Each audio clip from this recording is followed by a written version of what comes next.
편히 앉으셔서 알아차림 하시면서 부르십시오.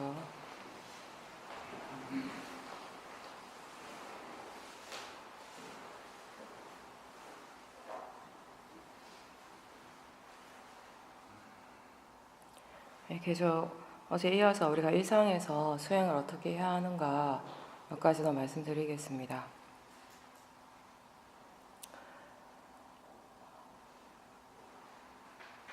우리가 일상생활에서 우리에게 매 순간순간 끊어지지 않고 일어나는 그런 현상, 작용 중에 가장 우리에게 뭔가 좀 자극적으로 다가오는 것 중에 하나가 뭔가를 본다라는 것입니다.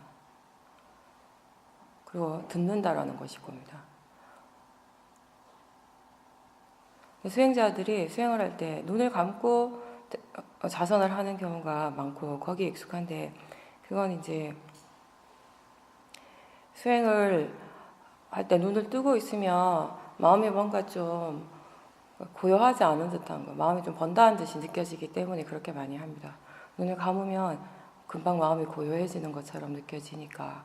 근데 기본적으로 눈을 떴을 때, 눈을 뜨고 수행을 할 때 마음이 뭔가 동요하고 있다, 뭐 고요하지 않고 번다하다고 하는 것은 그 순간의 마음이 실제 하는 것을 알아차리는 것이 아니라 지금 보이는 것, 보는 것에 관념적 의미에 대해서 너무 생각을 하고 있기 때문에 그런 것입니다. 우리가 먼저 알고 수행해야 할 것은 지금 보이고 있는 그것을 아는 것, 보이고 있는 것의 그런 관념적 의미, 그런 관념적인 대상을 알아차리는 것이 아니라 지금 보이고 있다라는 것을 아는 것입니다. 그리고 보고 있다라는 것을 알아차리는 것입니다. 보인다라고 하는 것과 본다라고 하는 것은 다른 일입니다. 마음의 작용이 조금 다르죠. 그리고 지금 들리는 것하고 듣는 것 또한 마음의 작용이 조금 다릅니다.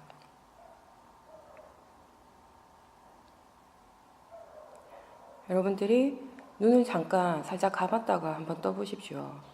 의식적으로 잠깐 감았다가 뜨는 순간 무엇이 일어나는가? 그냥 보이고 있습니다. 보이죠? 보이고 있다는 게 분명하죠. 뭔가 내가 봐야지, 뭐 어떻게 해야지 하는 생각 없이 그냥 눈만 떴을 뿐이에요. 그냥 아무 생각 없이 감았다가 떴는데 그냥 보이는 거예요. 보인다라고 하는 건 지금 이 순간에 그 보이는 대상, 그 형세이라는 대상과 그것을 아는 마음이 일어나고 있는 거죠. 그 알아차림이라고 하는 것은 그렇게 보이고 있다라는 것을 다시 아는 것입니다. 근데 이렇게 보여질 때, 자연스럽게 이렇게 보여지고 있을 때, 그때 우리 마음이 이렇게 보이는 상태에서 가만히 머물러 있지 않습니다. 잠깐 그렇게 보이고 있다가 마음이 자연스럽게 어떤 하나의 특정한 대상에 대해서 생각을 하게 되고 그것을 보려고 하는 의도가 많이 일어나기 시작합니다. 뭔가 특별한 어떤 하나의 대상을 보고자 하는 의도가 일어나면서 마음의 느낌이 그 하나에 좀 초점을 맞추게 돼요. 약간 집중하는 느낌이 일어나게 됩니다. 그때 보는 것이 되는 거죠.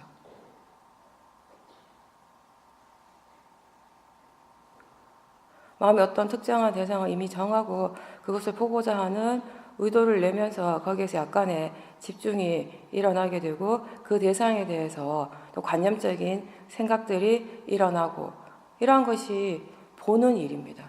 보는 작용인 것입니다. 그런데 기본적으로 우리는 보여지기 때문에 보일 수 있는 겁니다. 보여지는 것이 없다면 뭔가를 볼 수가 없는 것입니다. 볼 때는 이렇게 뭔가 특정한 대상을 마음이 이미 정하고 있고 그것을 보고자 하는 의도가 있기 때문에 뭔가 이렇게 집중을 하게 되지만, 그리고 보여지는 그 대상의 관념적인 의미를 계속 생각을 하는데, 반면에 보인다라고 하는 것은 그렇게 어떤 특정한 대상을 보고자 하는 의도가 거의 없는 상태예요. 대상의 관념적인 의미를 또 덜 생각하고 있는 그런 상태고, 그래서 보이는 것과 보는 것은 이런 차이가 있고, 수행자는 계속 이런 과정들을 계속 지켜보면서 스스로 이런 마음의 작용이 어떻게 다른지 이제 분명히 알 필요가 있는 거죠. 듣는 것과 들리는 것도 마찬가지예요. 우리는 기본적으로 지금 들리기 때문에 어떤 특정한 소리를 들을 수가 있게 되는 겁니다. 자연스럽게 일어나는 것은 그냥 들린다라는 것이에요. 내가 들어야지 하지 않지만 지금 들리고 있습니다. 뭔가 특정한 대상을 듣고자 하는 마음이 없어도 그냥 들려요. 그 들린다라고 하는 게 결국 소리라는 대상을 아는 마음이 일어나는 거죠. 그렇게 들리고 있음을 다시 아는 것, 그걸 우리는 수행이라고 합니다. 알아차림. 근데 그렇게 들을 때 어떤 특정한 소리에 관심을 기울이고 듣고자 하는 의도를 일으키고 그 소리 자체에 좀 더 집중을 하면서 그것이 듣는 작용이 되는 거죠.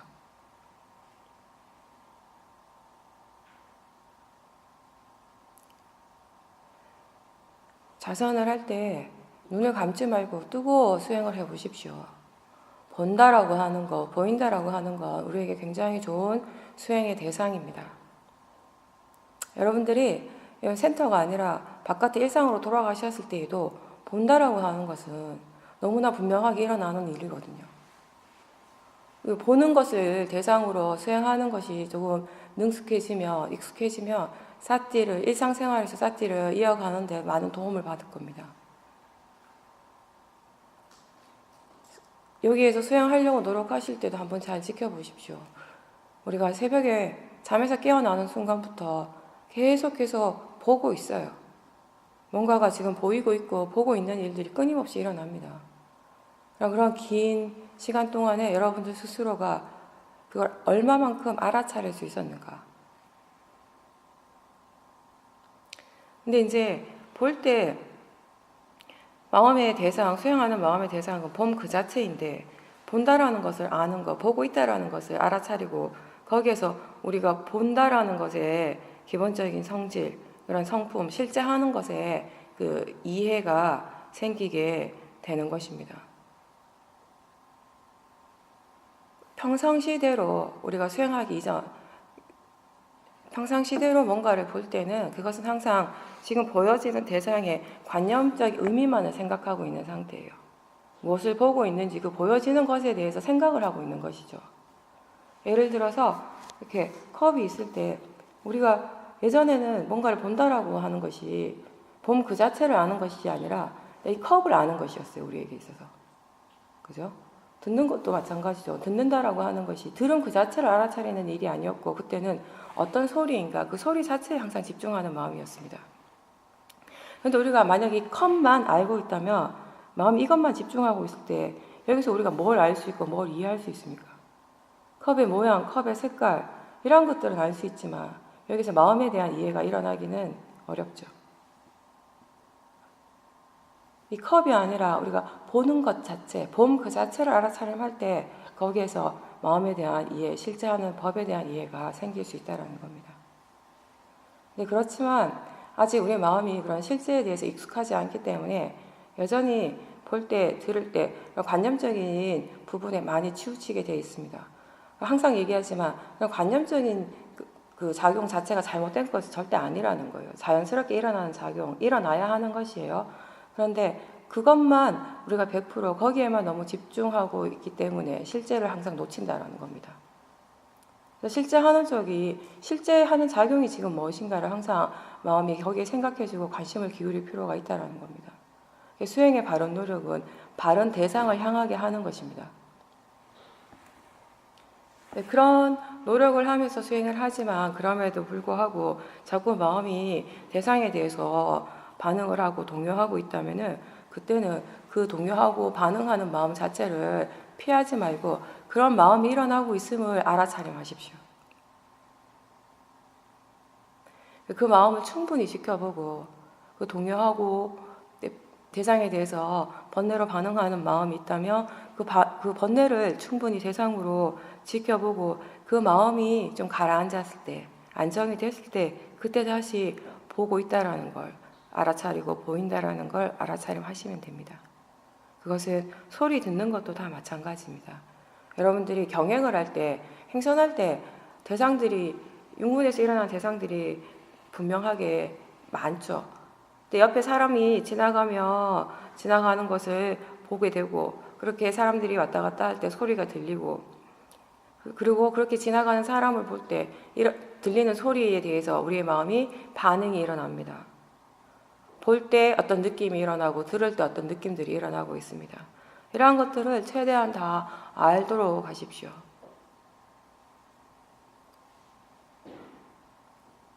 수행자는 무엇인가를 볼 때 보고 있다라는 것을 아는 사람입니다. 보는 줄을 알고 보이는 줄을 아는 사람입니다. 그리고 듣는 줄 알고 들리는 것을 아는 사람입니다. 그렇게 보고 듣고 하는 것들을 알아차림할 때, 보이는 것, 들리는 것 그 자체를 알아차림할 때 그런 사티가 이제 자연스러워지며 마음이 한번 조사를 해보십시오. 지금 이렇게 보이는 것, 들리는 것 자체가 원래 좋은 것인가 나쁜 것인가? 이게 좋아할 일인가? 싫어할 일인가? 우리의 마음이 이것은 좋아할 일이다 또는 좋아할 만한 사람이다. 마음이 이미 이렇게 생각할 때 그 대상에 대해서 바로 좋아하게 됩니다. 탐심이 일어나는 겁니다. 어떤 것이 이게 두려운 것이다라고 생각할 때 그것을 두려워하는 마음이 또 일어나는 것입니다.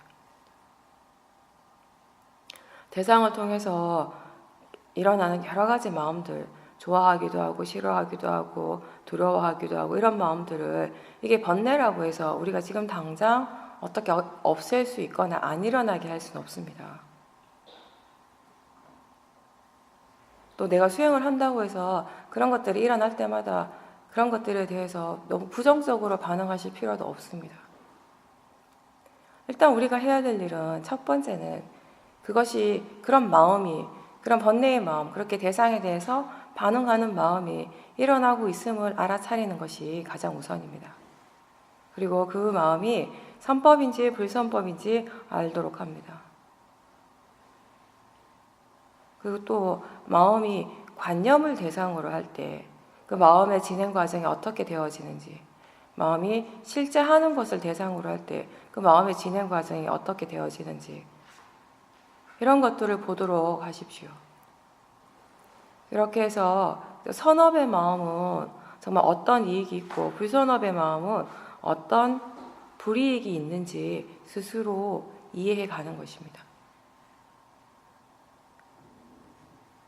마음이 이렇게 선법에 대해서 불선법에 대해서 뭔가 이해를 했을 때 그때 좋아하고 싫어하고 집착하고 두려워하는 이런 번뇌의 마음들이 자연스럽게 줄어들게 되는 것입니다.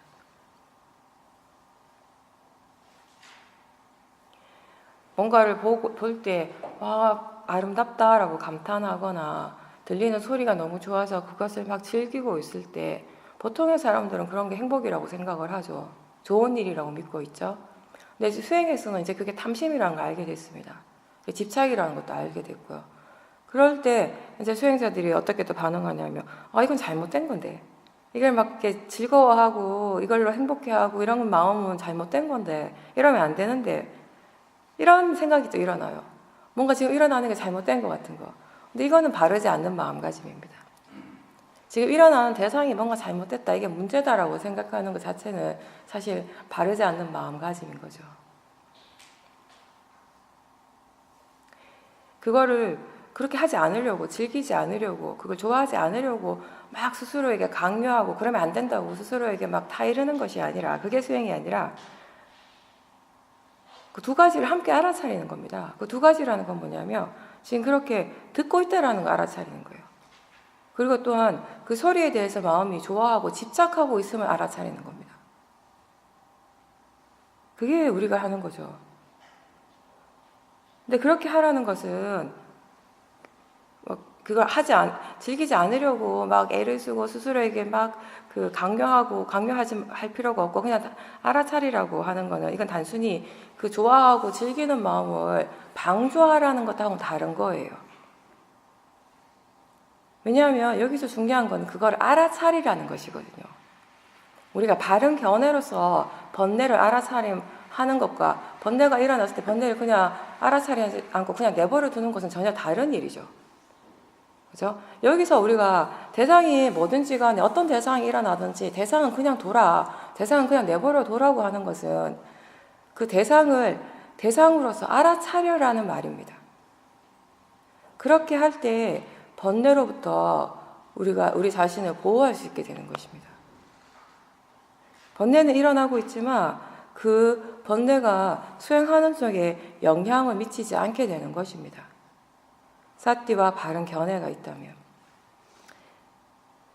대상을 어떻게 하고자 하는 마음 없이 그냥 그것을 바른 견해로서 지켜보는 것, 그것이 대상을 그냥 내버려 두는 바른 의미입니다. 이렇게 하라는 거죠. 그냥 방조하라는 것이 아니라 그냥 말대로 쌌띠 없이 그냥 내버려 두면 어떤 일이 생기겠습니까? 그런 탐심, 집착, 화의 마음 이런 번뇌들은 끝없이 커지는 거예요. 사띠와 그리고 지금 일어나는 것을 대상으로 아는 지혜는 항상 우리의 육문을 보호해 줍니다. 번뇌로부터. 번뇌가 아직 일어나지 않는 번뇌는 일어나지 않도록 보호해 주고 이미 번뇌가 일어났을 때도 그 번뇌로부터 우리가 덜 영향을 받도록 보호해 주는 것이에요. 이 사띠와 지혜가. 그래서 우리가 이 경전을 보면은 육문을 보호한다라는 그런 이야기가 많이 나오는데 그것이 대상을 지금 나에게 그 번뇌를 일으키게 하는 그 대상은 다 없애라는 말이 아닙니다. 다 없앨 수도 없고요. 그것은 뭐냐면 어떠한 대상이 일어나더라도 그것을 알아차리라는 거죠. 어떻게 알아차리는가 하면 대상을 대상으로 알고 그 자연적 이치로서 인정하고 받아들이면서 그렇게 알아차림하는 것입니다. 그게 진정으로 육문을 보호하는 것입니다. 우리가 뭔가를 어떤 소리가 일어날 때마다 내가 거기에 화가 난다면 또는 탐심을 일으킨다면 그 소리를 안 들으려고 노력할 수는 있어요. 그걸 안 들음으로 해서 그 번뇌가 안 일어날 수 있는데 나에게 탐심을 일으키고 진심을 일으키는 게 오로지 그 소리뿐입니까? 아니죠. 어떤 음식을 내가 굉장히 좋아해요. 그 음식에 대해서 탐심이 너무 심한 거야. 그러면 어떤 사람도 이렇게 해요. 질릴 때까지 먹어야겠다. 질릴 때까지 먹어봅니다. 그러면 그 음식 자체에 대해서 질릴 수 있어요. 그 음식에 대해서 이제 탐심이 안 일어날 수 있어요. 탐심은 안 일어나는데 이제 질려버려가지고 진심은 일어날 수 있습니다. 이제 싫어하는 마음. 근데 문제는 뭐냐면 그 음식에 대한, 그 특정한 음식에 대한 탐심이 없다고 해서 모든 것에 대한, 먹는 것 자체에 대한 탐심이 사라집니까? 그건 아니죠. 그 탐심은 언제 사라지는가 하면 탐심 그 자체를 이해할 때예요. 그 대상을 없애서가 아니라, 대상을 어떻게 했을 때가 아니라 탐심이라는 그 마음 자체를 이해할 때 탐심으로부터 자유로워지는 거예요. 우리는 자기 스스로가 대상으로부터 되게 부자유스럽다, 대상에 얽매여 있다라는 느낌을 갖게 될 때가 많은데 살아가다 보면. 근데 사실 우리를 얽매이게 하는 건, 우리를 이렇게 자유롭지 못하게 하는 건 사실은 대상 그 자체가 아니라 그 대상을 향해서 일어나는 마음이거든요. 번뇌의 마음이거든요. 그래서 우리가 진짜 이해해야 될 것은 그 번뇌라는 거죠. 물론 대상 자체에 대한 성질도 이해하는 것이 맞지만 그렇게 이제 지켜보는 거예요. 어떤 것을 보고 듣는 것으로 인해서 내가 거기에 탐심을 일으키거나 진심을 일으킨다고 대상을 없애려고 하는 노력이 아니라 수행이라고 하는 것은 그 대상을 향해서 일어나는 그 탐심과 진심을 대상으로 지켜보는 일이라는 것. 그런 마음가짐으로 수행을 할 때 수행을 바르게 하는 것입니다.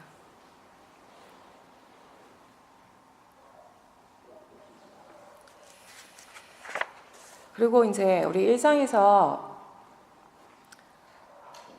중요한 행위 중에 하나가 대화예요. 말. 그죠? 말하지 않고 살 수 없죠. 뭐 잠깐 묵언을 할 수는 있지만 정말 잠깐이지. 어떤 일정한 시간 동안만 할 수 있지. 평생을 하는 건 거의 불가능합니다. 근데 이제 수행자들이 이런 생각이 있죠. 말을 하게 되면, 수행할 때 말을 하면 마음의 고요함이 깨져버린다. 그죠?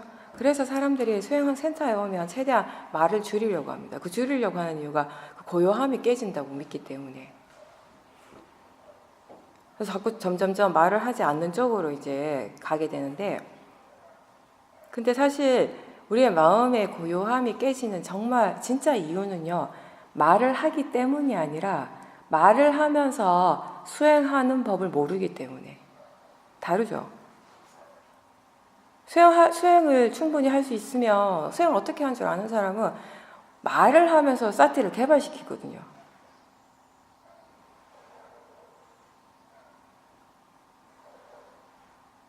그래서 사티하면서 말하는 법을 모르거나 거기 아직 능숙하지 않으면 우리가 말을 할 때마다 이렇게 고요함이 깨지고 사티가 잘 안 될 수밖에 없는 거죠.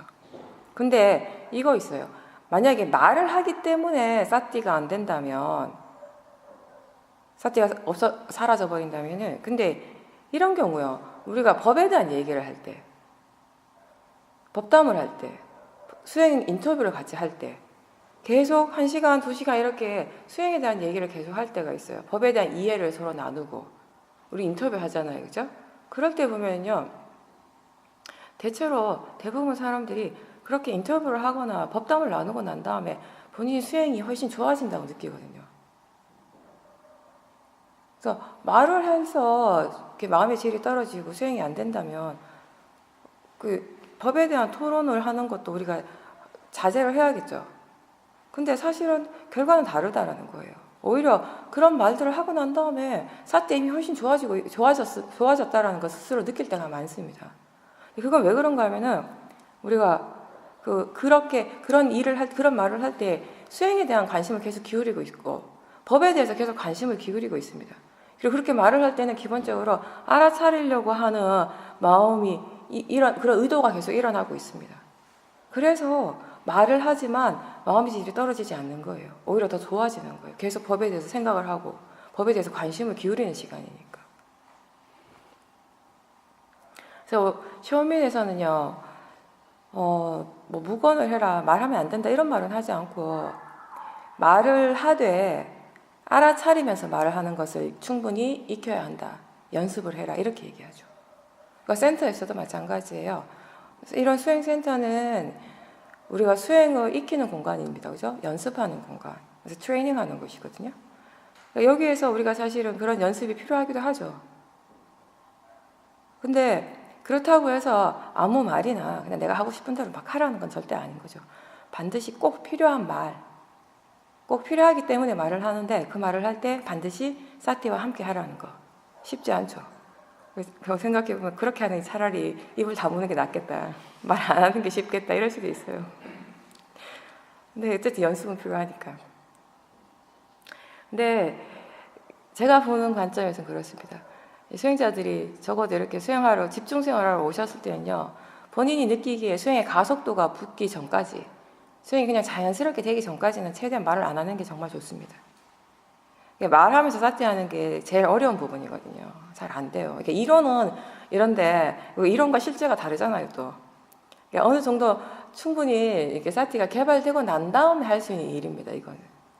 처음에는 조금 말을 최대한 줄이면서 자기 자신에게 더 집중을 하고 사티 힘을 키워야죠, 이제. 그리고 우리가 말을 할 때 수행을 잘 하지 못하는 가장 근본적인 이유는 탐심 때문입니다. 먹는 거하고 좀 비슷해요. 먹을 때 사티 주는 거랑 수행할 때 사티 주는 거 굉장히 이치적으로 좀 비슷한 점이 많은데, 먹는 것도 그게 육문에서 일어난 대상이 너무나 분명한데 수행이 안 되는 이유가 탐심 때문이거든, 근본적으로는요. 탐심이 너무 강하니까 수행하는 마음에 번뇌가 강하면 수행을 잘할 수가 없죠, 절대로. 말할 때도 여러분들이 내가 어떤 말을 해야지, 이 말 해야겠다라고 생각할 때 그 일어나는 마음을 한번 보세요. 탐심이 굉장히 강렬합니다. 그러니까 누가 뒤에서 막 나를 미는 것 같고 쫓아오는 것 같고 막 빨리 이 말을 해야 될 것 같아요. 마음이 너무 급해가지고 상대가 말이 끝나는 것을 기다리는 게 힘들어요, 막. 상대의 말이 어떨 땐 귀에 안 들어. 빨리 끝내야 되는데, 빨리 내가 저 사람 빨리 끝내야지 내가 말을 할 텐데, 이 말을 해야 되는데 막 계속 그 생각 때문에, 그 마음 때문에. 그런 탐심을 보셔야 돼요. 그런 탐심 때문에 우리가 수행을 못하는 거거든요. 그 말하고자 하는 그런 강한 탐심을 충분히 지켜보고 그 마음을 계속 보고 그게 좀 줄어들면은 말을 하셔도 돼요. 근데 그 말을 할 때에도 한번 이렇게 질문을 해보세요. 어떤 말을 하려고 마음이 막 일으키잖아요. 그 말의 내용이 이제 일어나잖아요. 그럴 때, 이 말이 정말 필요한가? 이게 정말 필요한가? 이게 정말 적절한가? 이게 진짜 이렇게 얘기하는 게 정말 이익이 있는가 없는가? 이런 질문을 한번 해보세요. 이 말이 정말 필요한가라고 질문했을 때 정말 많은 경우 필요 없다라고 답을 할 겁니다. 쓸데없는 말 굉장히 많이 하거든요, 우리가. 그런 질문들. 이게 이제 이렇게 질문하는 것들이 법에 대한 조사에 들어가는 거예요. 기본적으로 법에 대한 조사라고 하는 건 지금 일어나는 이 일이, 이 행위가 필요한가, 필요하지 않는가, 적절한가, 적절하지 않는가, 이익이 있는가, 없는가를 묻는 것이 가장 기본입니다. 그리고 이게 지금 어떤 마음으로 하려고 하고 있는가 점검하는 거. 이 두 가지가 가장 이제 기본이 되는 거죠. 법에 대한 조사라고 하는 거. 그렇게 해서 이제 필요한 말을 할 때 시작하기 전에 열심히 쌀띠를 뒀어요. 열심히 그 마음을 지켜보고 탐심이 없을 때 말을 하는데 말을 하다가 보면 또 탐심이 생기게 돼요. 나도 모르게. 먹는 것도 그렇잖아요. 충분히 지켜보고 이제 먹어도 되겠다 싶어서 먹는데 먹다가 보면은 탐심이 계속 일어나는 거예요. 멈출 수가 없는 거죠. 말할 때도 마찬가지예요. 얘기를 하다 보면 그 말하는 과정에서 삿띠를 못 두니까. 말을 할 때도 육문에서 이렇게 자기 실제한 작용들이 다 일어나는데 그때 그 작용들이 일어나면 일어나는 대로 그냥 평상시 우리가 수행에서 얘기하듯이 어떤 대상이든지 그냥 알 수 있는 것을 알겠다 하면 수행 못해요, 그때는. 힘들거든요. 이런 식으로 하기가. 그러니까 처음 말을 할 때 그 수행을 연습하실 때는요. 어떤 하나의 대상을 좀 붙들고 보려고 해보세요. 육문에서 일어나는 작용 중에서 본인이 알아차리기 쉬운 대상이 거기 그 중에 하나는 있을 겁니다. 듣는 것이든 보는 것이든 몸의 느낌, 감각이든 그런 것들이 자기 자신에게 뭔가 분명히 알아진다라고 할 때 그걸 좀 붙잡고 거기에 약간 집중하는 사태를 하는 거예요. 그러니까 약간 이런 거죠. 마음에 어떤 방향성을 주는 거예요. 내가 이 사람하고 대화하는 동안에 적어도 몸에서 지금 일어나는 감각은 계속 알아차리겠다. 이거는 집중해서 계속 알아차리면서 말을 해야겠다. 이런 식으로 어떤 방향성을 주는 거예요. 저 같은 경우는 처음 수행을 연습할 때 듣는 것을 가지고 굉장히 이렇게 알아차림하려고 노력을 많이 했습니다. 내가 말할 때 내가 말하고 있는 것을 듣게 되잖아요. 그 듣는 걸 계속 알아차림하고 내가 말하지 않을 땐 상대가 얘기하겠죠. 그럼 그 상대방이 말하는 것을 그렇게 듣고 있음을 알아차림하고 말이 없어도 뭐 소리는 들리니까 듣고 있음에 계속 알아차림하려고 노력을 한 거예요. 계속 대화하다가도 계속 질문을 문득문득 던져요. 듣고 있다라는 거 아는가, 듣는 걸 알고 있는가, 지금 듣는 거 알아차리는가, 지금 알아차리는가 이런 질문들을 문득문득 하면 그 순간 이게 사띠가 일어나거든요. 그런 식으로 이렇게 하다가 보면은 그걸 계속 반복을 하는 거예요. 한 달이고 두 달이고 그런 식의 연습을 하다가 보면은 마음이 이제 조금 능숙해져요. 말을 할 때 듣는 것을 알아차림하는 것 자체에 대해서. 그러면서 마음이 조금 고요해지기 시작합니다. 그러니까 이런 사띠가 좀 능숙해졌을 때는 그때는 자연스럽게 듣는 것뿐만 아니라 보고 있다라는 것도 알 수가 있고 느낌도 알아차리게 되는 거예요. 여러 가지를 이제 알아차리면서 말을 할 수 있게 되는 거죠. 그리고 가장 중요한 것은 어떤 마음으로 말을 하는가를 또 알아차리게 되는 거고. 여러분들이 여기 있는 동안에 책을 읽습니다. 그죠? 번뇌책이랑 마음가짐 책을 읽어보라고 제가 말씀드렸는데 방에서 책 읽을 때 사띠가 잘 되십니까? 잘 안 될 거예요. 그 내용에 집중을 하고 있지 알아차림은 거의 없으실 거예요. 우리가 뭔가 이 내용이 되게 중요하다라고 생각할 때는 사띠가 없어요. 내용에 집중만 하지 못 알아차리거든요. 근데 인터뷰도 그렇지만 그 책 읽는 것도 왜 우리가 그 책을 읽는가 하면 수행을 잘하기 위해서 읽어요. 그죠?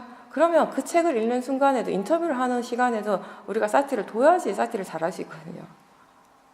그때 책 읽을 때 사티 두는 것도 비슷합니다.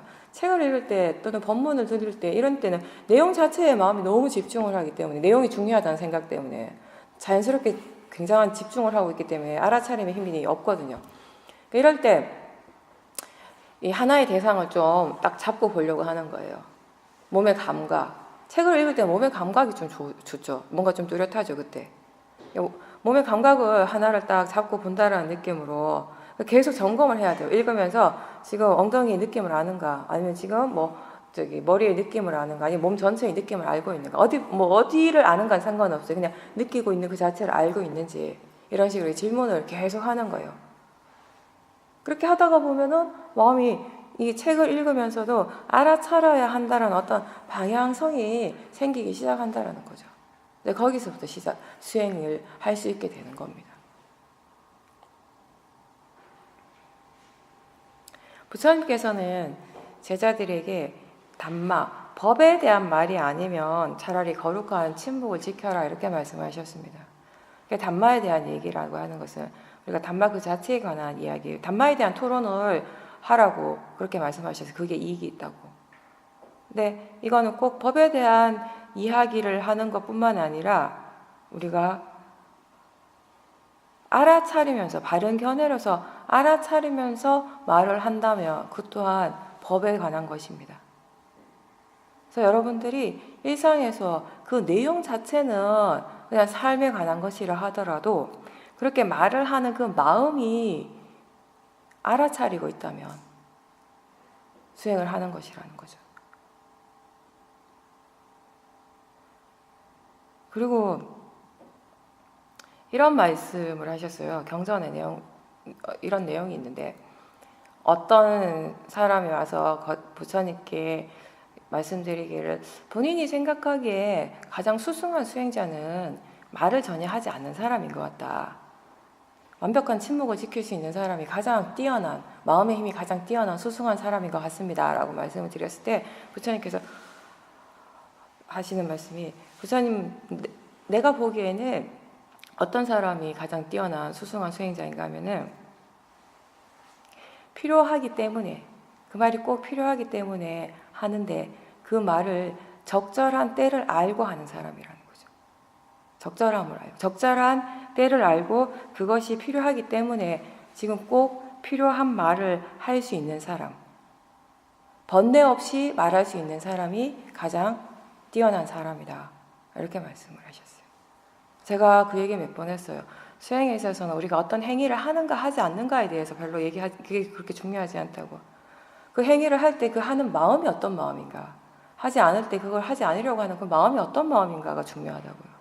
말도 마찬가지라는 거죠. 그 말에 있어서 적절한 때는 언제인가? 말을 하는 데 있어서 적절한 때라고 하는 것은 가장 기본적으로는 수행자의 마음에 번뇌가 없을 때, 번뇌로서 말하지 말라는 거예요. 우리가 다른 사람에게 어떤 말을 해줄 때가 있잖아요. 어떤 충고라든지 그런 얘기를 할 때에도 마찬가지예요. 적절한 때라고 하는 거는 그 사람에 대해서 내가 화가 있어서 또는 바라는 마음이 있어서 이렇게 되어져야 한다는 그런 기대가 있어서 말을 하는 것이 아니라 그런 기대감이나 어떤 화가 있다면 그 마음을 충분히 지켜보고 그 마음이 없을 때도 역시 이 말이 정말 저 사람한테 필요할 것 같다, 도움이 될 것 같다라고 하면 되는 거예요. 하되 또 적절한 때의 기준이 뭐냐면은 그럼 상대가 그걸 들을 만한 지금 자세가 되어 있는가, 들을 만한 준비가 되어 있는가, 그것도 보라는 것이죠.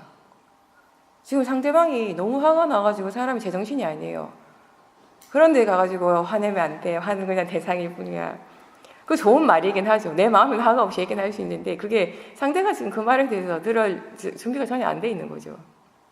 그러니까 그런 적절한 때라고 하는 것은 내 마음에서 화가 없고 탐심이 없고 번뇌가 없고 동시에 그 상대방도 그것을 들을 만한 그런 준비가 되고 자세가 되어 있을 때, 특히 뭔가 충고를 할 때 더 그런 거죠. 그리고 또 한 가지 중요한 건 뭐냐면 그렇게 우리가 얘기할 때 우리 마음이 뭐냐면 내가 이렇게 얘기하는 걸 상대가 꼭 들어줬으면 좋겠다라고 하는 탐심이 또 있어요. 말하고 싶어 하는 것도 탐심이지만 이 말은 되게 중요한 말이고 내가 너를 위해서 해주는 말이니까 넌 이 말을 꼭 들어야 돼. 일단 탐심이거든요. 내가 너를 위해서 해주는데 왜 안 듣니? 그 다음에 화가 나거든요. 말을 하는 건 그 사람한테 필요하다고 내가 생각하기 때문에 그렇게 믿기 때문에 내 마음을 지켜보고 하는 것까지는 나의 몫이에요. 근데 그 말을 듣고 그거를 따르는가 따르지 않는가, 받아들이는가 받아들이지 않는가 내 몫이 아니라고요. 그럼 그 사람의 몫입니다. 그것까지 내 거라고 생각하는 순간에 우리가 이제 화가 나기 시작합니다. 그걸 한번 잘 생각해 보십시오.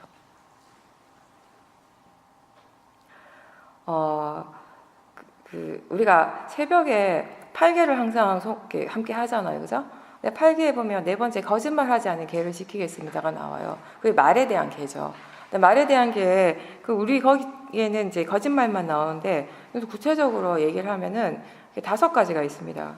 거짓말, 그리고 거친 말, 욕을 한다거나 뭐 이런 거친 말, 그리고 이제 상대방 다른 사람들을 이간질 시키는 말, 아첨하는 말, 그리고 마지막으로 잡담, 쓸데없는 말. 이 5가지를 빼고 꼭 필요한 말만 한다고 할 때 우리가 하루 동안에 우리가 해야 될 말들은 사실 많이 없는 것이에요. 우리는 원하는 것을 얻기 위해서, 내가 원하는 것을 갖기 위해서 거짓말을 하기도 하고, 다른 사람한테 아첨하기도 하고, 상대를 막 비방하는 그런 말을 하기도 하고, 또 화해의 마음으로서 막 욕을 하기도 하고, 괜히 쓸데없는 말을 많이 하기도 하는 거예요. 이러한 것들이 다 탐심과 진심 때문에 하는 거죠. 그 순간에 탐심과 진심이 일어날 때는 그 번뇌의 마음 특징 중에 하나는 결과를 생각 안 해요. 오로지 그 순간만이 중요하지. 내가 하고 싶은 대로 하는 게 중요하지 결과에 대해서 별 생각 없습니다. 근데 여러분들이 지금까지 살아오면서 지금까지 엄청 많은 체험을 하셨는데요. 바르지 않는 말을 했을 때의 그 괴로움, 하지 말아야 될 말을 했을 때의 그 괴로움이 어디에서 일어납니까? 자기 자신에게서 일어나는 거예요. 어떤 말들은 벌써 한참 전의 일인데도 10년 전, 20년 전의 일인데도 그걸 생각할 때마다 자기 자신이 괴로울 때가 있죠. 번뇌로 돼 있기 때문에 그런 것입니다. 바르게 우리가 말하지 않았을 때 오는 그런 고통이 우리가 생각하는 것보다 훨씬 클 수 있습니다. 말에 대한 계를 지킨다고 하는 것에 좀 보다 더 바르고 적극적인 방법은요, 무조건 말을 안 하려고 하는 노력이 아니라 항상 알아차리려고 노력하면서 말하는 것입니다. 계를 지키는 것이 기본적으로 처음에는 우리가 시작이 뭔가 좀 인위적으로 억지로 그 행위를 막는 것 같아요. 나는 하고 싶은데 해서는 안 된다고 하기 때문에 안 하려고 노력하는 거죠. 뭔가 좀 이렇게 우리가 의도적으로 막는 거죠, 처음에는. 이때는 지켜야 한다는 마음은 있지만 막상 지키고자 하는 것이 좀 힘들게 느껴지는 거죠. 그래서 지킬 때도 있고 때로는 못 지키기도 하고. 근데 이제 점점점 우리가 수행과 이 계를 지키는 것의 관계를 이렇게 보면은 처음에는 이제 그렇게 시작을 하는데 수행을 계속하면서 우리가 선법의 마음에 대해서 이해하고 불선법, 번뇌와 같은 그런 불선법의 마음에 대해서 이해를 하면서 우리의 마음이 어느 쪽으로 기울어지나 하면 자연스럽게 기울어지는가 하면 선법을 더 많이 일으키고 불선법을 안 일으키려고 하는 쪽으로 자연스럽게 가게 되는 겁니다. 그게 이제 마음의 자연적 이치거든요. 이해하는 만큼. 그렇게 불선법을 안 일으키는 쪽으로 마음이 자연스럽게 갈 때 자연히 바르지 않는 행위는 거기에서부터 멈춰지는 것이에요. 우리 행위라고 하는 것이 지원차 일어나는 것이 아니라 항상 마음에 의해서 일어나게 되는 것이거든요. 그 마음 자체, 그 행위를 일으키는 마음 자체가 이제 불선법보다는 선법의 마음이 강하기 때문에 계를 지키는 것이 점점 더 자연스러워지게 되는 것이에요.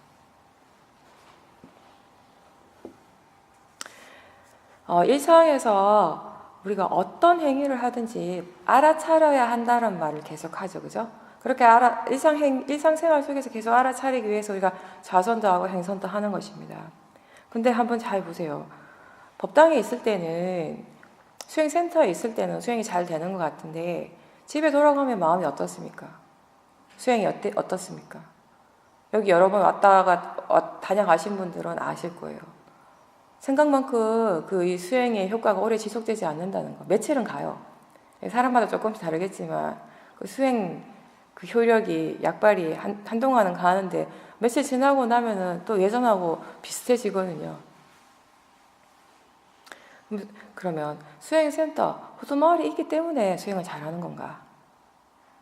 집에서는 원래 수행이 안 되는가? 그런 건 아니겠죠. 여러분들이 호도마을에 올 때 어떤 마음으로 오십니까? 호도마을에 왜 오세요? 호도마을에 올 때 마음이 어떤 마음으로 오세요? 수행하러 오죠. 그죠? 여기 올 때 이미 마음이 그렇게 작정을 하고 왔습니다. 마음의 방향성이 이미 정해져 있어요. 수행하러 왔어요. 그러니까 거기에 대한 강한 이제 그 의도가 일어나는 것이에요. 마음의 방향성이 이미 그쪽으로 기울어져 있기 때문에. 여긴 수행 안 하면 안 되는 곳이거든요. 근데 집에 갈 때 한번 여기 여러 번 왔다가 다녀가신 분들 기억해 보세요. 본인이 이제 여기 끝나고 집중수행 끝나고 집에 돌아갈 때 수영하러 호두마을 올 때처럼 수영하러 가야지 하는 그런 자연스러운 마음이 일어나고 있습니까? 어느 정도는 있겠지만 이 수영을 지속시키고자 하는 그런 욕심, 탐심은 비슷하게 일어나고 있는데 정말 어떤 그 호두마을이 올 때 그 마음하고는 좀 다를 거예요. 그 마음의 질이. 그거는 꼭 이게 집하고 호두마을만 비교하는 것이 아니라 이 안에서도 호두마을 안에서도 마찬가지예요. 여러분들이 법당에서 일어나고 있는 그 수행에 대한 진지함, 수행 자체에 대한 그런 열의 이런 게 본인 개인 방에서도 일어나고 있는가?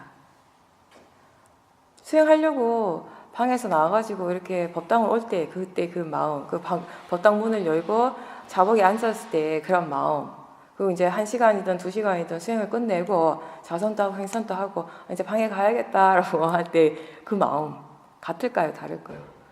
법당에 올 때는 기본적으로 수행하러 오세요, 그죠? 근데 방에 갈 때는 다는 안 그랬지만 몇몇 분들은 쉬러 가거든요. 근데 이 쉬러 간다라는 게 아직까지 어떤 의미인가 하면은 수행하지 않는 거예요. 수행으로부터 조금 벗어나는 거. 수행 계속 하는 게 너무 힘드니까, 피곤하니까. 수행이 정말 능숙한 사람들은 수행하는 게 쉬는 게 되거든요. 정말 본인이 뭔가 힘들고 괴로울 때 마음이 수행하려고 더 노력을 하게 돼요. 그렇게 하는 것이 진짜 내가 편안하고 쉬는 거라는 걸 알기 때문에, 이해하기 때문에. 근데 그런 이해가 생기기 전에는 수행을 하는 게 힘들게 느껴지니까. 그런 마음들을 보는 것입니다. 지금 어떤 마음, 수행하려고 그 방을 나올 때의 마음과 이제 자선을 끝내고 행선을 끝내고 방으로 돌아갈 때의 마음이 같은가, 마음가짐이 다른가, 그 왜 다른가. 그럼 그런 마음가짐이 다를 때 실제 내 마음에 수행 자체에는 어떤 영향을 미치는가. 그런 것들을 끊임없이 봐야 되는데 그런 걸 보려면 가장 기본적으로 사티가 이어지고 있어야 되는 거죠. 하루 일과가 다 끝나고 밤에 방에 돌아가서 이렇게 누울 때 마음이 어떻습니까? 엄청 편안하죠.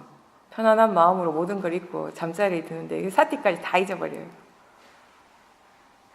제가 그랬습니다. 여기서의 바른 노력, 바르게 수행하는 거는 잠에서 깨어나는 순간부터 잠들기 직전까지 최대한 알아차리도록 노력하는 거. 누워있어도 대상들은 여전히 일어나고 있습니다. 몸에 감각이 있고 들리는 것이 있고요. 생각이 일어나고 있고 그런 것들 중에 뭘 알 수 있는지 계속 질문하면서 알아차림하십시오. 양치할 때도 마찬가지고 세수할 때도 화장실에서 볼일 볼 때도 마찬가지입니다. 이렇게 계속 알아차리고 이런 알아차림이 이어질 때 우리가 지금 보지 못하는 그런 미세한 것, 마음의 미세한 작용들을 더 많이 보게 돼요. 그 마음을 지켜보면서 수많은 마음들이 내가 상상하지 못했던 정말 수많은 마음들이 연속해서 일어나고 있음을 이제 알게 되는 거죠. 마음이라고 하는 것은 끝없이 일어납니다. 이걸 원했다가 또 저걸 원하기도 하고 이 사람을 좋아했다가 싫어했다가 그러기도 하고 화가 나기도 하고 생각하는 마음이 끊임없이 이어지기도 하고 뭔가를 판단하고 반응하는 마음들이 계속 일어나고 있고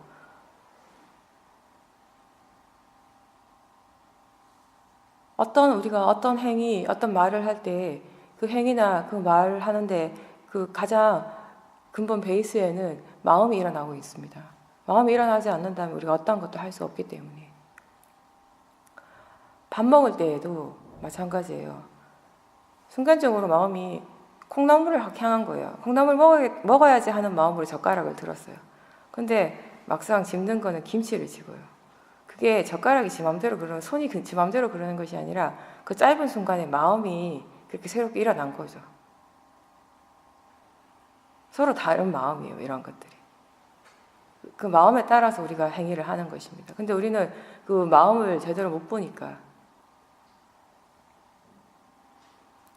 그렇게 수많은 마음들이 그 순간순간 계속해서 끊임없이 일어나고 있을 때 이랬다 저랬다 이렇게 하려 했다 저렇게 하려고 했다 좋아했다 싫어했다 그 수많은 마음들을 이렇게 볼 때 우리가 이런 생각이 들어요. 와, 이게 정말 내가 아니구나. 그냥 마음이구나. 그게 나라고 하면 정말 이거는 너무 혼란스러워요. 너무 혼돈스럽고 너무 바쁩니다. 내가 제정신이 아닌 거예요. 그건 도저히. 근데 그런 것들을 우리가 그냥 각각의 마음으로 볼 때, 그런 각각의 마음을 대상으로 보고 자연적 이치로서 볼 때, 그거는 그냥 자연스럽게 알 수 있는 것이고 그냥 받아들여지는 겁니다. 전혀 혼란스럽고 바쁠 것이 없습니다. 대상이 아무리 바빠도 지켜보는 마음은 바쁘지 않거든요. 그런 것들을 이제 우리가 계속 대상으로 지켜볼 때 마음을 이해해 가는 거죠. 근데 이 수행자들이 수행을 할 때 가지고 있는 공통적으로 많은 사람들이 일반적으로 많이 가지고 있는 몇 가지 고정관념이 있는데 그 중에 하나가 장소에 대한 고정관념. 아까 제가 호도마을에 대한 얘기를 했잖아요. 수행센터에 대한. 사실 그 장소 그 자체의 일이 아니라 본인이 어떤 마음가짐으로 하고 있는가의 문제라는 것. 그리고 또 자세, 수행하는 자세에 대한 집착이 있을 수 있고 시간에 대한 집착, 자리에 대한 집착 같은 것이 잘 일어나요. 그러니까 자세에 대한 집착, 자선에 대한 집착이 있어서 어떤 사람은 자선을 오래 하는 것이 수행을 잘하는 것이다 라고 그렇게 믿게 되면 자선에 대한 집착이 생기거든요. 근데 어제 인터뷰 시간에도 얘기했듯이 여기서 우리가 중요한 것은 자선을 오래 하는 것이 아니라 30분을 하든 1시간을 하든지 그 시간 동안에 얼마나 알아차리고 있는가의 문제거든요. 그 알아차림이 분명할 때까지 자선을 하십시오. 그리고 그런 시간에 대한 집착도 마찬가지예요. 그 자리에 대한 집착도 마찬가지예요. 여러분들이 지금 며칠 되신 분들, 이제 일주일 가까이 되신 분들 몇 분 계시죠. 어제 오신 분도 있고. 근데 제가 이렇게 보건대 대부분 같은 자리에 앉아 계세요. 그죠? 누가 거기 앉아라고 한 적 없어요. 본인이 이제 처음엔 어쩌다 보니 그렇게 앉았어요. 그죠? 어쩌다 보니 그렇게 앉았는데 그렇게 앉는 순간 우리 마음이 그걸 뭐라고 하죠? 내 자리. 내 자리는 그렇게 생기는 겁니다. 누가 정해줘서 생기는 것이 아니라 마음이 정하는 거예요. 그죠?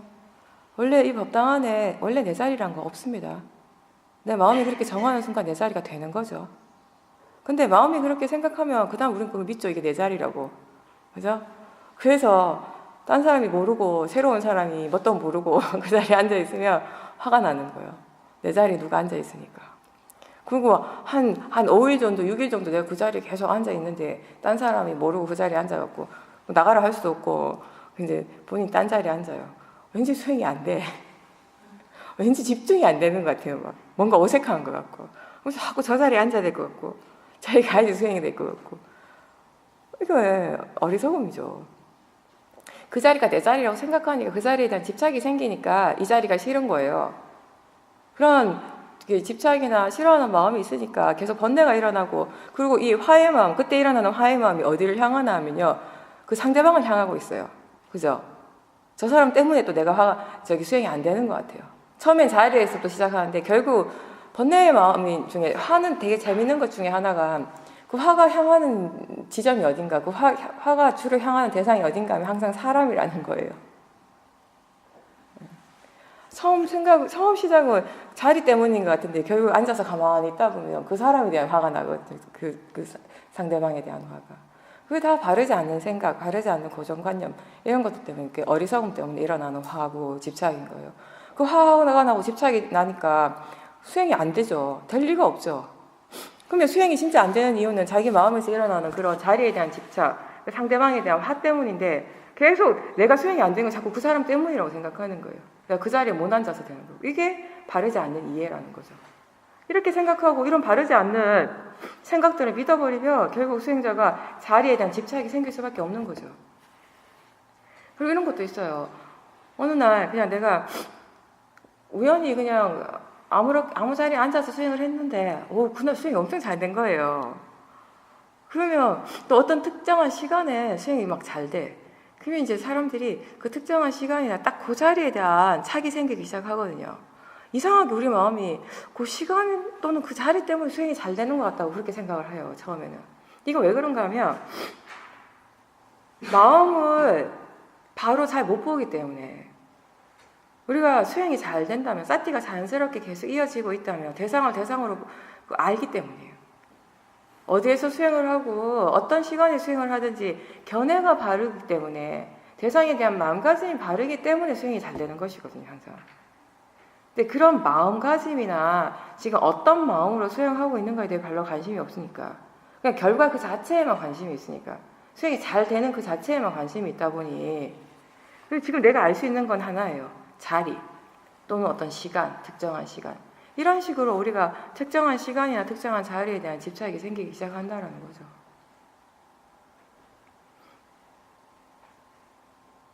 본인이 그런 것에 대한 그런 좋아하는 마음, 자리에 대해 집착하는 마음, 시간에 대해서 집착하는, 장소에 대한 집착이 있다면 그 마음을 알아차려야 합니다. 최대한.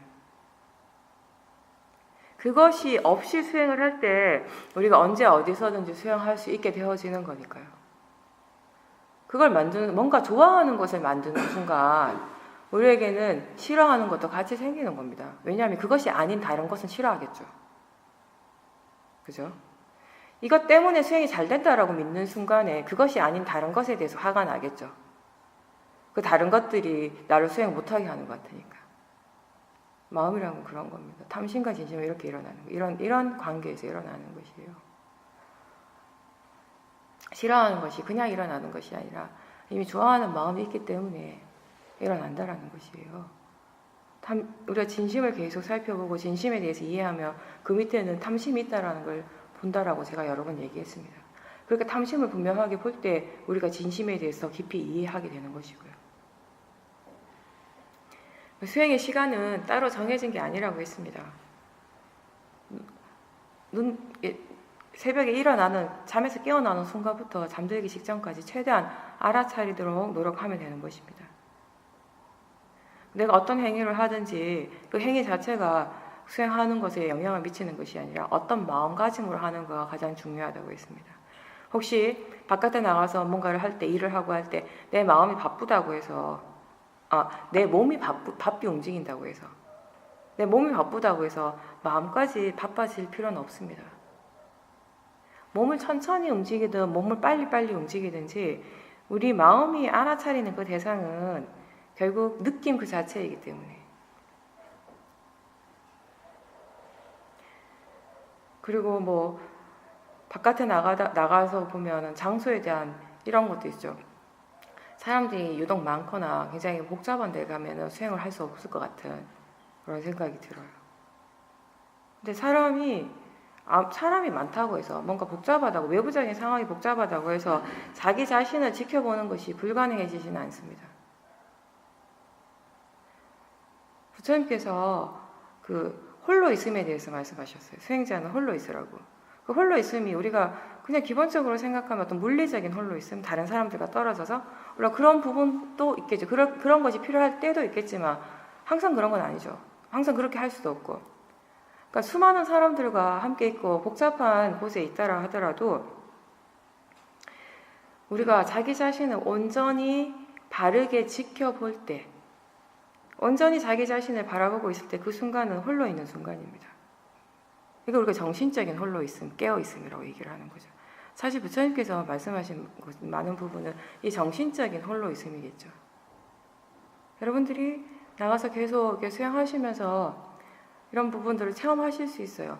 바른 견해를 계속 일깨워주고 바른 견해에 대한 이해가 충분해질 때 많은 사람들 사이에 내가 있지만 그 안에서 그 일어나는 상황들에 대해서 그 바깥에서 일어나는 그 대상에 내가 휩싸이지 않으려고 최대한 바른 견해를 일으키고 그 지혜와 사티가 함께 있는 순간에 우리는 정말 자기 자신이 홀로 있다는 걸 느낄 수가 있거든요.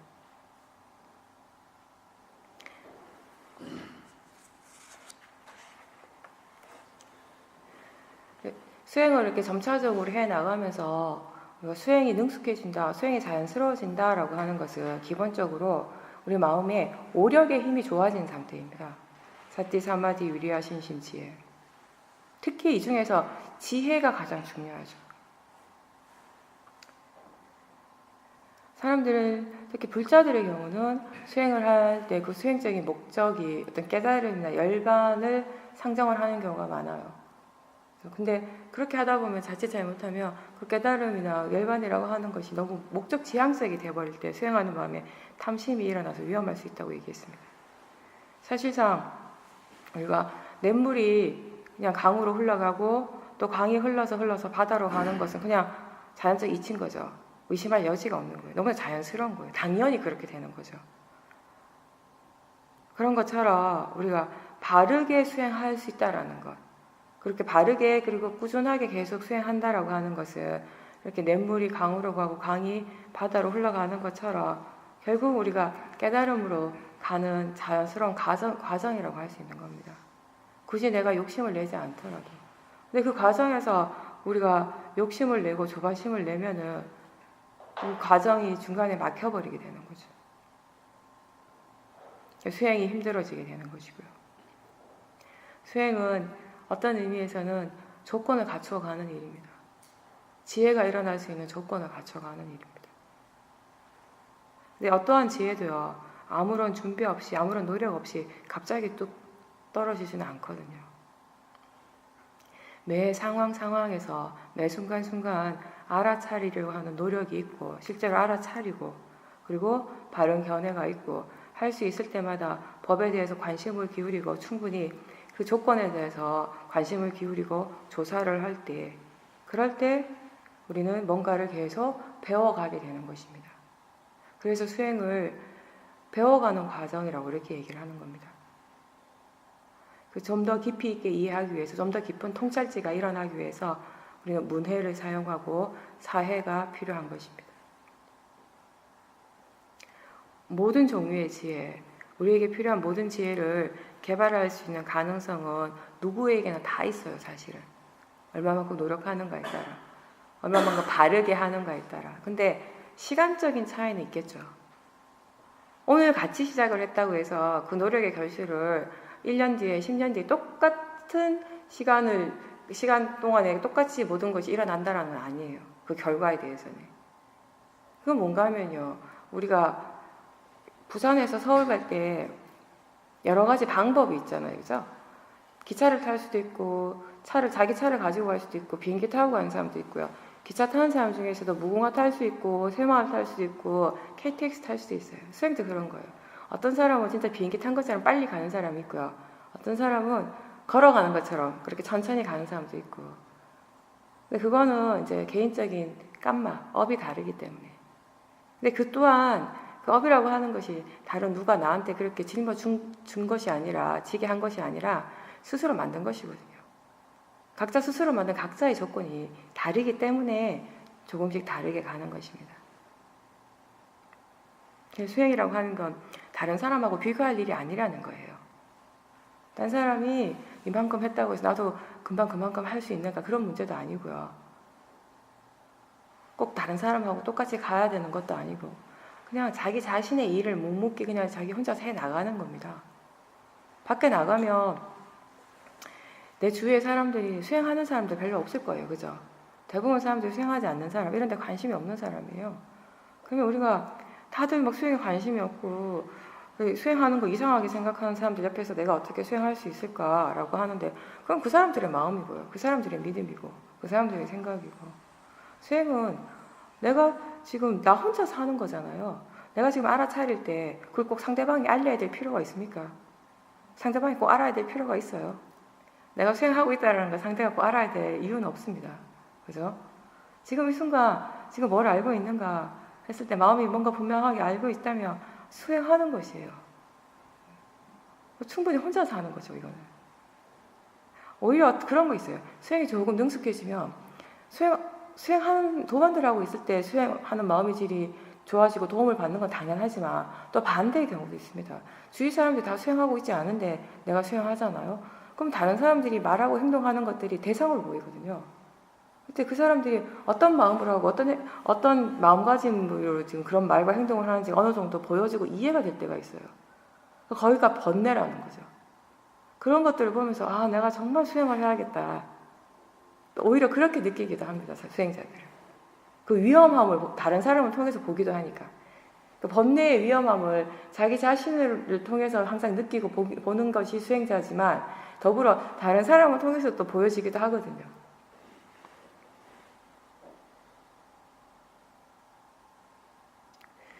지금 이 순간 수행하고 있다는 것이 분명할 때 우리는 일어나고 있는 번뇌를 두려워할 필요가 없어요. 수행을 하더라도 번뇌가 일어날 수 있습니다. 그럴 때 많죠.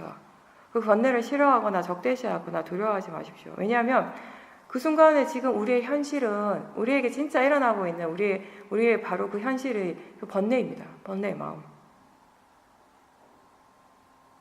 번뇌는 지대로의 그 이치대로 그것이 일어날 성질대로 일어나고 있습니다.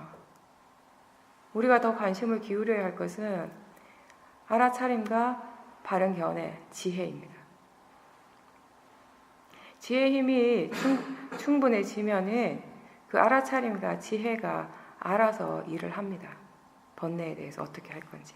그러니까 내가 굳이 번뇌에 맞서서 싸우는 것이 아니라는 거죠, 수행은.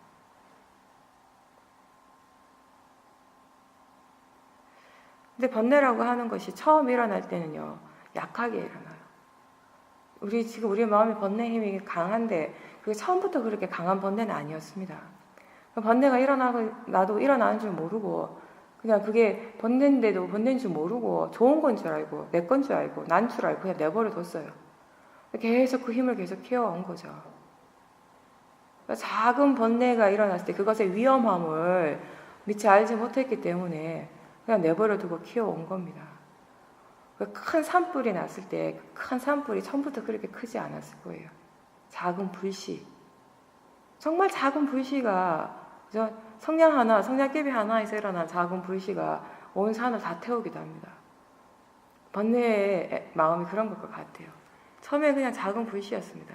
근데 그거를 내버려 뒀기 때문에, 지켜보지 않았기 때문에, 번뇌를 번뇌로서 알지 못했기 때문에 이렇게 더 이상 우리가 어떻게 할 수 없는, 도저히 내 힘으로는 어떻게 할 수 없는 그런 엄청난 산불이 되는 거죠. 그래서 어떤 작은 번뇌를 하더라도 본인 생각에 이 정도쯤이야 이런 건 없어요. 그런 것들이 나중에는 걷잡을 수 없게 돼버리는 것입니다. 아무리 약한 것이라 하더라도 알아차릴 수 있다면 무조건 다 알아차려야 합니다. 특히 그것이 번뇌라면 더. 그렇게 꾸준히 수행하시기 바랍니다. 오늘 여기까지 하겠습니다.